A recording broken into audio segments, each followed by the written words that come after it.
Okay, thanks. Okay, so yeah, I'm going to talk through my public engagement activity today.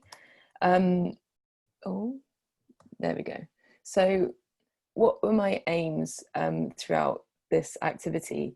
I wanted to be able to manage a research engagement project from start to finish. So it's not something I've done before. And I wanted to see how I could fit the timescales in from conception of the idea through to finished product, or as much information as I could gather within that time frame. I also wanted to use it as an opportunity to connect locally with other science communicators. So it's something that I've wanted to do for a while, but never really had a reason to put myself and my work out there. And this was a good opportunity for that. And I also wanted to be able to network with others on the module, so people with similar ideas, and across the colleges. So that was something that kind of happened a little bit, probably more if we had the chance to do the module in person, but some things are outside of your control. And so I wanted to focus on the idea and the philosophy behind public engagement. So it being a two-way process, it's something that really had to be key when coming up with the logistics for the activity, how to get feedback during that process. And then also hoping to learn something, as well as helping others to learn something too.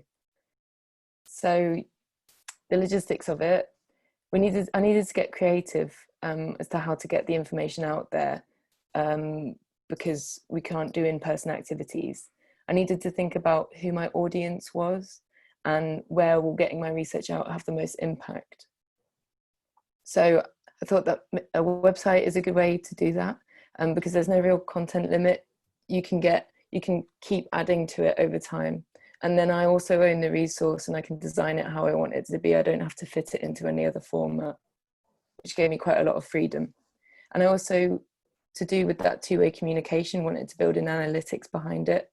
So making sure that I got feedback on who and on who'd visited the site and when, for example. And then I can also build in an activity for users to take part in, offer links to further reading, and then make it one web page so it's a fluent user journey. So you're not getting lost between different bits of information and none of it goes missing because it's all in one page. So then me and Leah spoke about how I will get my website out there. So using social media, emailing schools directly, or offering workshops, for example, and then sharing the website. So my project is quite lucky in the fact that a lot of the work that I do is video and image based. So it's already got its inbuilt shareable content in it. So that was great. And I also made sure that it worked on all devices. So like if you're looking at it on a tablet, you're not going to be hindered from getting the same information as anyone else, for example. So this is a screenshot of the first page of the website. And the name was quite important, really. It sort of came after most of the website had been developed. But I went with mitochondriamove.com because if the user only sees just the name, they still get a lesson from that. They still know that, for example, mitochondria aren't static organelles inside of the cell. They are moving all of the time, and the user gets that immediately. I wanted to include a nice professional thumbnail, as for my own user experience on different sites, if something looks more professional, you're probably more likely to trust it as well. So I wanted it to be as slick as possible to say, look, I know what I'm doing, kind of thing, which gives confidence to the user too. And it's immediately a video when you load onto the site. So this is the baseline basically of all my research, is taking videos and then analyzing them downstream. So it gives you a baseline, it adds a little bit of mystery. You're like, why are these mitochondria moving around like this? Maybe I can find out more if I scroll down. And that's exactly what I give you. I give you a little bit of a blurb saying what organism I'm working in, so what goes on inside plants, and it instantly gives the user a bit of curiosity to find out more. So these are just another few screenshots of the web page. I won't go into too much detail because I don't have a huge amount of time, but basically I've got a few explanations about what I'm trying to do, a little bit of a sort of a lay explanation as to how we can imagine these mitochondria to move around the cell like cars on a highway. And that's another video of these cars moving through the cityscape to give a bit of interactivity as well. then a description of how social networks are built up from this motion. And that again is the core of my research project. Then also built in this activity. So these are GIFs, they're moving on the website. And each time you click on them, you get this little bit of a blurb and an image of the real social network that's taken from that cell. So these are actually all simulated cells, but the user can get an idea of the variation that we see. And I've asked them to choose the one in which mitochondria meet up the most while covering the most area. And I get information from which ones that they've clicked on, but we'll see that in a moment. Another few shots from the website, including explanations as to how we gather statistics that we use to talk about the networks. So how we translate those into numbers, basically, with some simple diagrams that are aimed just as a quick glance. How do we get numbers out of these, basically? Then a bit more further reading, just to show the user that it's not just plants that we're looking at these in. People think about complex systems and dynamic motion in other systems as well. I've made sure to include some videos because they're often the best way to share content. So YouTube videos, for example, that you click on and they start at the exact moment that the mitochondria explanation starts.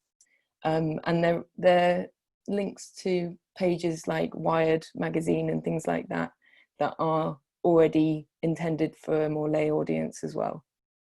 Then I've got some contact information as well. I've yet to receive any emails directly from the users, but maybe that will change over time. And then they can tweet me as well. So I want it to be as open and as friendly and approachable as possible too. So how do I evaluate the usage on the website? Google Analytics lets you do this quite well. It gives you like almost too much information about what's going on.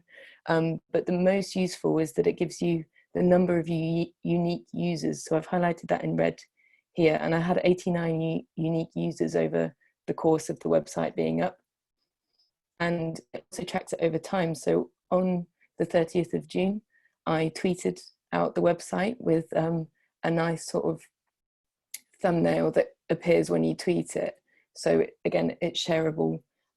It's, I say, a research communications tool by Joanna Chustecki. So it's showing what is going out to the audience instantly. Try to use hashtags in the best possible way to get it to a broad range of people. And you can also get your Twitter metrics, but a lot of the useful and interesting information is from this Google Analytics. So the average session duration was about 4 minutes, which is a good amount of time. So it's not too quick, but people aren't spending hours and hours on it because it's not really that much of an in-depth resource. I'm not expecting people to spend hours on it. Then you've got a world map as well, which is quite interesting to see where people have clicked on it. So mostly from the UK. Also Norway's highlighted because I've got a few colleagues over there. So I sent them the link and then got a few hits in Norway. But being in China and America is quite interesting at the moment, and hopefully that'll expand over time as they share the resource more.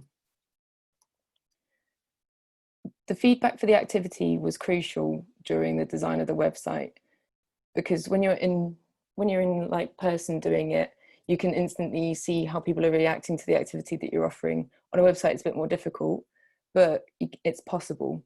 So the question that I asked them earlier about the GIFs, number 4 was the correct answer.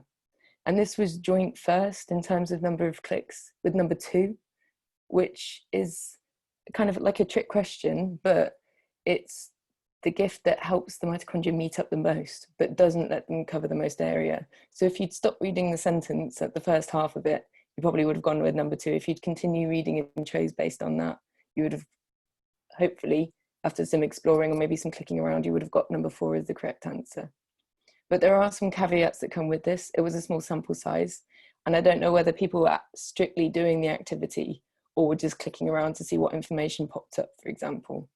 So in future, hopefully, if I do a more targeted audience or a workshop or something, I'll be like, right, I'm going to give you 5 minutes to have a go at the activity, get back to me, and hopefully that will be more representative of exactly them doing the activity as I intend it to be done. So what else have I got out of this? I think evaluation, it's quite important to look at the general picture as well as just the numbers that you get from the activity.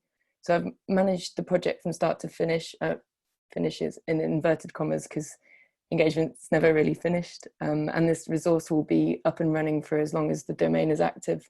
So hopefully I'll just even get random hits for people searching, or I can continue to search it throughout my PhD, or share it rather throughout my PhD. I've met some great people. So I had a call with Brum SciComm, and they gave me some really good tips. They're a collective of artists and scientists and science communicators in Birmingham. So they're really hot on how to get your work shared. And as a direct result of that, I've been booked in to give a workshop this month for year 11 and 12s for the LES outreach webinars. So they're similar to previous years' masterclasses that usually occur, I think, around the time that open days are, to give potential students an idea of what kind of research goes on at the university. And this is quite a good resource for that because it's aimed at that sort of age group anyway. And I hope to give them a bit more of an idea of not only the basic biology that we look at, but what systems biology and computational biology can show on top of that as well. So yeah, hopefully it will add to my evaluation of how useful that tool is to like a specific moment and a specific audience within a specific time frame as well. So yeah, big thank you to the module leaders for running it, even during lockdown. And then I've got some contact details, my Twitter account, email, and the website link if you want to go and have a little explore after the presentation. So thank you very much, and that's been it. Brilliant, thanks so much, Joanna. Let me just get you all back on my screen. And you didn't need your warning, so. Oh yeah, I think I might have spoken quite quickly. Oh. No, you were dead on in terms of time, but I was like, I was keeping an eye, thinking, shall I tell her 3 minutes? I feel like she's going to finish in time, so you timed it perfectly. Because if I can avoid jumping in on when somebody's talking, then I do prefer it. Yeah, thank you for that. So it was a lovely project, and I think, you know, it's really, really interesting how you responded to all the challenges in a really sort of self-reflective way. I think that's really, really positive, instead of kind of going, oh, I've got this challenge, what can I do, you know, sort of, but equally contextualizing things and critiquing things as you went along. I think that was really brilliant.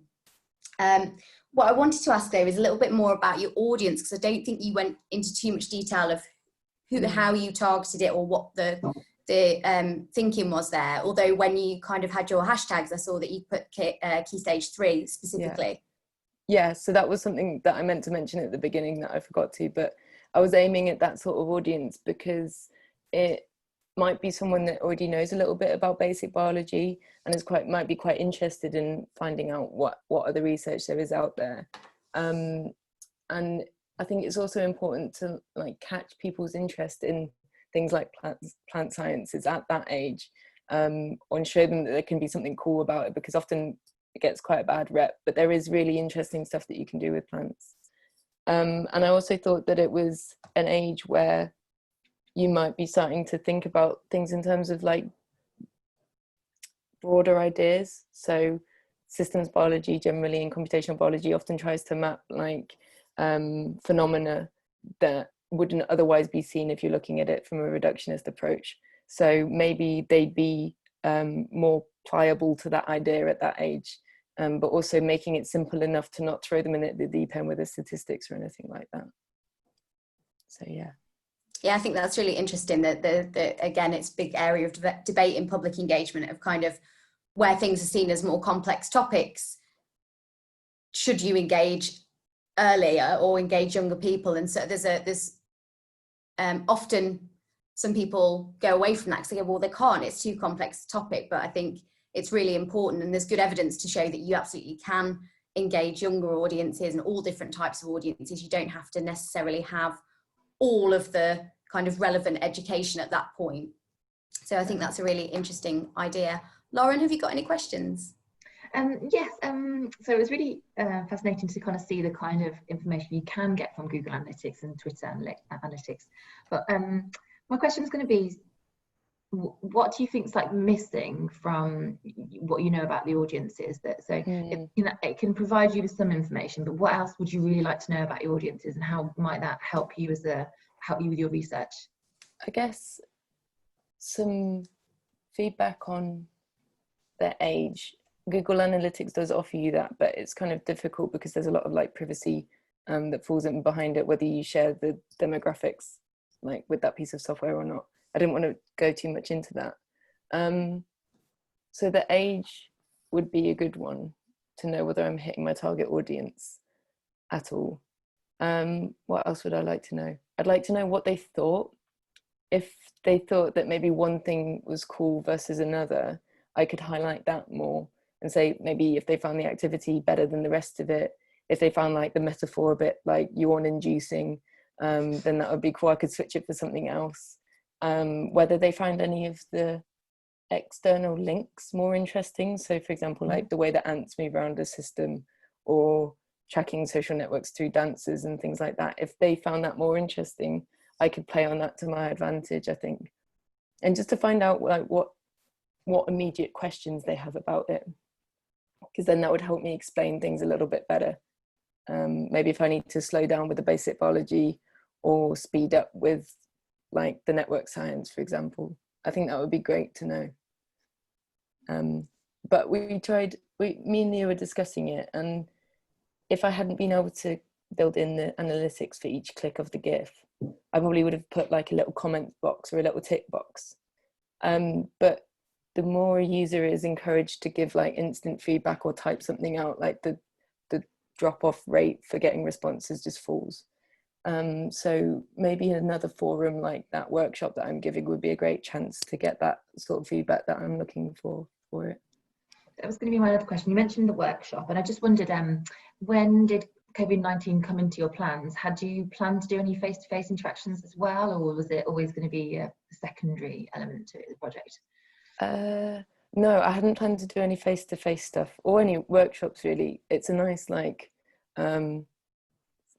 response from me sharing it around, and it does make sense, and it was something that Leah encouraged at the beginning, to get to schools and to be able to like give a workshop face-to-face. This one's a webinar, but I think I would like to do that eventually, and I just want to like be able to tick each box of each like demographic. So I've done a talk to elderly people about my work, so University of the Third Age, I've given that talk, so maybe I can move it earlier now. And then also I've done conferences of my peers, so if I can get that broad range, that would be good for me. And do you track questions that people ask at talks and things like that? Only in my memory, and I should write them down really, because it's something that would be a really valuable tool actually. I hadn't thought of making a note of them. And I absolutely wish I did it. I haven't even got an accurate track of numbers of people that I reach through talks and things like that. So it's always the thing that I tell people. I beg them to do it because I live in regret that I never did. Yeah.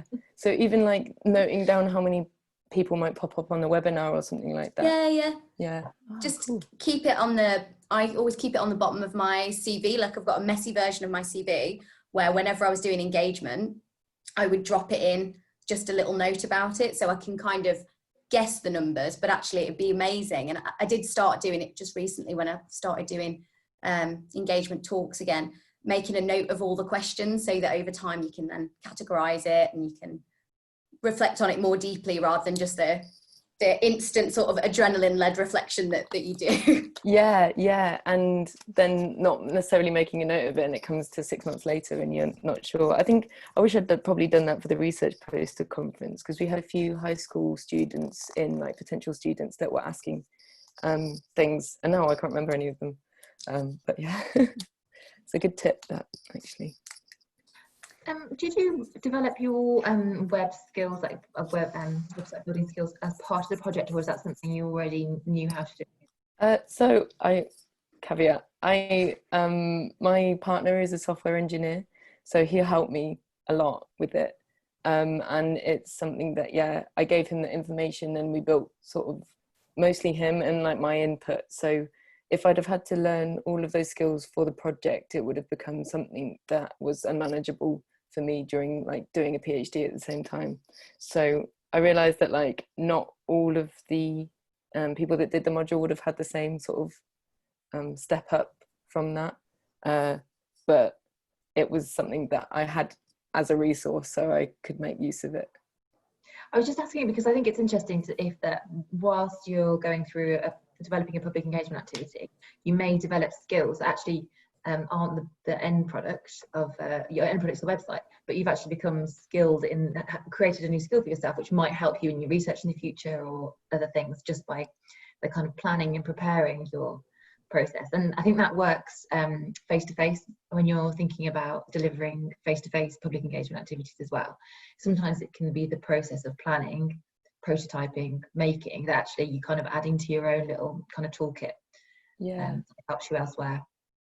Yeah, I feel that actually, and also getting, like, having meetings with other people that I necessarily wouldn't otherwise have, and getting in contact with them has been like really valuable in opening up like my idea of what this is all about and the different kinds of people that do it. And then also having that resource for the future as well. It's been something that I've wanted to like get involved with, and it's something that like my lab group can now share around when people ask what we do and things like that. So that will be quite valuable too.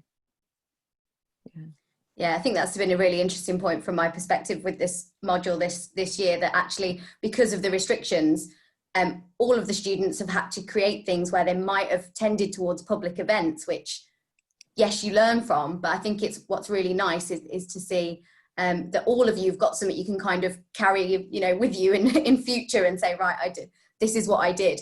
Ta-da, I can prove that I can do that because here it is. So I think that's really nice to have something tangible from it.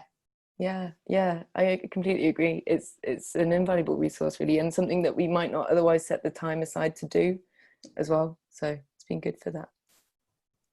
Lovely. Well, Lauren, have you got any more questions? We out? Good. No. Oh, just final one. So let's say in a year's time, when you're looking at your Google Analytics, like how many, what's the numbers you hope to see there, maybe, or not a year, 6 months time?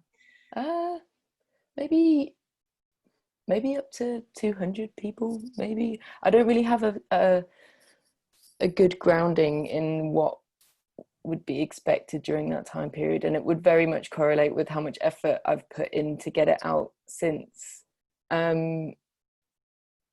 But if I was to do different events or more posters or more conferences and I put it as part of that work, then maybe I'd be able to track different hits based on when those events were. But yeah, maybe I'm going to say a random figure, maybe 200, because I know that I can get this much in this time. And if it carries on with the same me sharing it like every month, then maybe about that number. But I don't know, what can I ask you what you might think would be expected? I don't know. I think if you're looking at maybe diversifying the people who you are looking at engaging, like say for example schools, if you were to target a school or a particular year group, and say if they did it as part of a lesson, as part of a release, something like that, if you're unable to embed it, then you could probably get like 180 students in one year group possibly going through. But I guess it would depend on your targeting and the processes and who you went for. But if it was just like a kind of a via social media, then yeah, I think 200 is great. It's great to have a target to work towards. Yeah. Oh yeah. Yeah, I think it's really, it's surprising how many you can build up with numbers over time as well, when you almost, I think when you're concentrating on your PhD as well, and you're just doing things and ticking along. So when I looked at how many people I'd probably reached through talks over a lot of years in research, about 9 years, it was probably about 5,000, 6,000. So over the time, without really thinking about it, you can really build it up. But there's actually, I think you're exactly right. It's how much it gets out there and how much you keep sort of giving to it that will correlate with how many you get. But I think there's an interesting thing as well about how shareable it is from those people so you'll get a secondary wave potentially of so the people you directly engage and then the people that they might tell about it. And I know for the gravitational waves group, they've got a whole series of apps, and they see this really interesting thing that when they do an event, they get a great big spike geographically around where their event was, and then they get a secondary wave that's all across the world, because they make it quite shareable. So it'll be interesting to see that the ripples as well. Yeah, that would be great. And a colleague of mine in Norway has recently gone back to Greece for his holidays, and he said he'll share it with his colleagues and family there. So maybe I'll get that popping up on the map as well. So yeah, it'd be interesting to track actually. It's lovely. It's kind of fascinating when they're small numbers as well in countries, and a country pops up and you think, who is that? Who are you? I want to know. Yeah, how did you find out about it as well? I'm sure there are ways of tracking like what they clicked through. In fact, there are like whether they came through like a Google search or through Facebook or Twitter, and that would be good to dive into as well actually. Yeah, that sort of stuff's definitely built into WordPress, but I don't know for other kind of systems. I think it is on analytics. I just didn't include it in the presentation. Yeah, you're right that it's like an embarrassment of riches, and it's quite difficult to choose what you want to look at. Yeah, definitely. And I think if I'd had more time to present, maybe I would have gone a bit more in depth with it. But I think the overview that I gave was like enough for us to get an idea of how many people have been reached. But it's a really good point as well to say, well, there's all these numbers, not all of them are meaningful. Yeah, that's true. That is very true. And especially when you've got weird statistics like the demographic, like it will depend on who's got their privacy settings like hiked up versus like other people. So it might not be the whole spectrum of visitors that you get to view that for as well. Yeah, absolutely. Yeah. Right. Well done. It's a great project. Good to see you again. Yeah, it's good to see you too. Thanks very much. And I'll be in touch soon about the rest of the feedback as well. Sweet. Thank you very much, guys. Bye. Bye. Bye.